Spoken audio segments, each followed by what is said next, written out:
ডিপিলা গাঁও পঞ্চায়তৰ নৱনিৰ্বাচিত সভাপতি, উপসভাপতি আৰু সদস্যসকলক আদৰণি আৰু কাৰ্যভাৰ অৰ্পণ অনুষ্ঠানটি আজি সম্পন্ন হয়। ডিপিলা গাঁও পঞ্চায়ত প্ৰেক্ষাগৃহত ডিপিলা গাঁও পঞ্চায়তৰ সচিব বিবেক ভট্টই আধৰা অনুষ্ঠানটি সঞ্চালনা কৰে ডিপিলা গাঁও পঞ্চায়তৰ সভাপতি গজেন্দ্ৰ কলিতাই।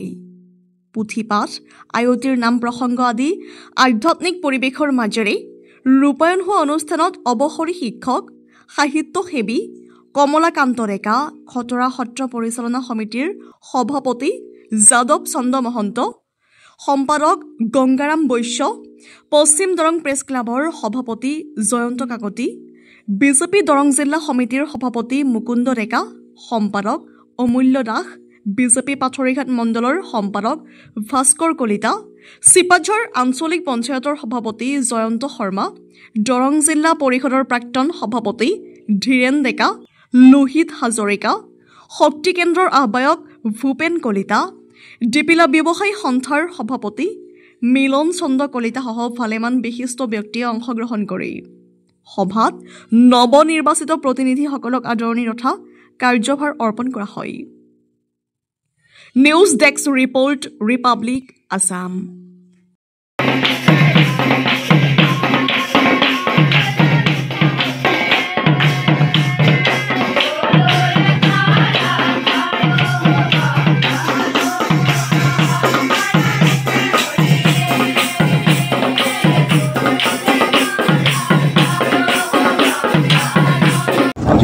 আজি আমাৰ ডিপিলা পঞ্চায়তৰ কাৰণে এটা শুভ দিন। সেইটো কাৰণতে পঞ্চায়ত নিৰ্বাচন হৈ গ'ল।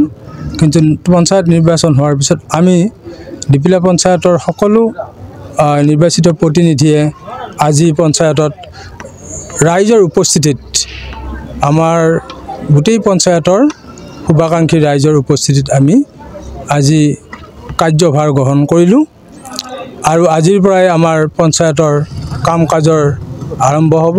যিটো চৰকাৰী নিৰ্দেশ নীতি, এই নীতিমতে আমি গৈ আছোঁ আৰু আমি আশাবাদী এইবাৰ এই পঞ্চায়তৰ জৰিয়তে আমি ডিপিলা পঞ্চায়তটো যথেষ্ট উন্নয়ন কৰিব পাৰিম। এই এলেকাৰ আমাৰ যি 10খন গাঁও আছে, গাঁওখনৰ যি জনসাধাৰণৰ যি আশা আকাংক্ষা, এই আশা আকাংক্ষা আমাৰ এই ডক্টৰ হিমন্ত বিশ্ব শৰ্মাদেৱৰ চৰকাৰখনৰ জৰিয়তে আমি পঞ্চায়তৰ কাৰ্যকৰ্তাসকলে নিশ্চয় আমি ৰাইজৰ আশা আকাংক্ষা পূৰণ কৰিব পাৰিম। আৰু আমাৰ গাঁওখনৰ পঞ্চায়তখনৰ যথেষ্ট কৰিবলগীয়া কাম আছে।